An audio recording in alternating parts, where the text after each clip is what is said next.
The surprising thing about Wanstead Park in East London is that despite its close proximity to the North Circular Road, the distant hum of traffic is really only noticeable from the northern side of the park. This is a lovely walk, enchanting even, for it traces the outline of the ornamental waters and its grotto and temple, as well as Florrie's Hill. No wonder Elizabeth I kept returning. Wanstead has been associated with royalty ever since 1553, when Queen Mary, a Roman Catholic, broke her journey here from Norwich to meet her sister, Princess Elizabeth, a Protestant, who rode out to Wanstead accompanied by hundreds of knights on horseback. The estate had belonged to Sir Giles Heron, but because he would not denounce his Catholic beliefs, Henry VIII, the girl's father, took it from him. After Mary's death, Elizabeth became queen. She was just 25 years old. The estate at Wanstead then belonged to Robert Dudley, the Earl of Leicester, who had enlarged and improved the mansion. The two became very close, and Dudley held some extremely lavish parties for his royal guest. In 1578, Elizabeth stayed in Wanstead for 5 days, and no doubt would have spent some time walking in the wonderful grounds.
When Queen Elizabeth died, James I succeeded her.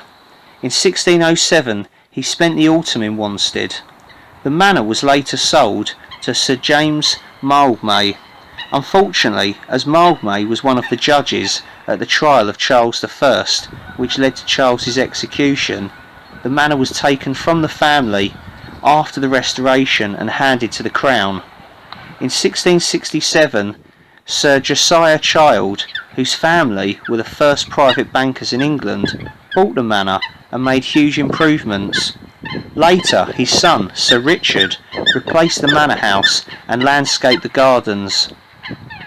Constructed using Portland stone, the front of the new mansion had a portico of 6 Corinthian columns. The building was considered one of the finest in the country, even rivaling Blenheim Palace. The grotto was erected and the ornamental waters and lakes were also designed at this time.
Spare a moment to gaze at the fairy tale grotto.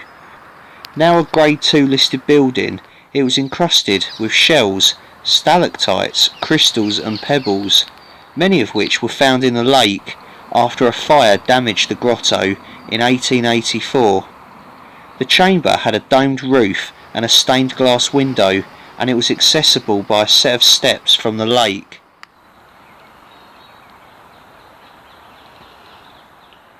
But why, you might ask, is there no mansion today? The blame lies chiefly with Catherine Tilney Long, who inherited the extremely valuable property in 1794. Despite no shortage of admiring males, she married a gambling man who took just 10 years to blow her entire fortune. To pay off her husband's debts, Catherine auctioned the contents of the house, and because a buyer could not be found for the house itself, the magnificent property was sadly pulled down and sold off in separate lots. Fortunately for us, despite this sad tale of decline, the wonderful grounds can still be enjoyed today.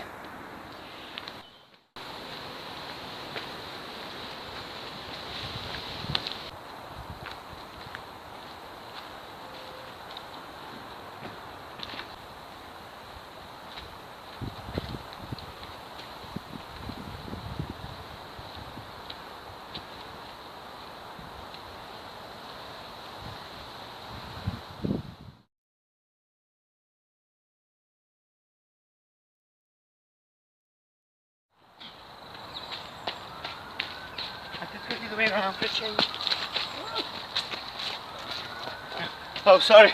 That's alright, don't worry. That'll make the outtake. Classic.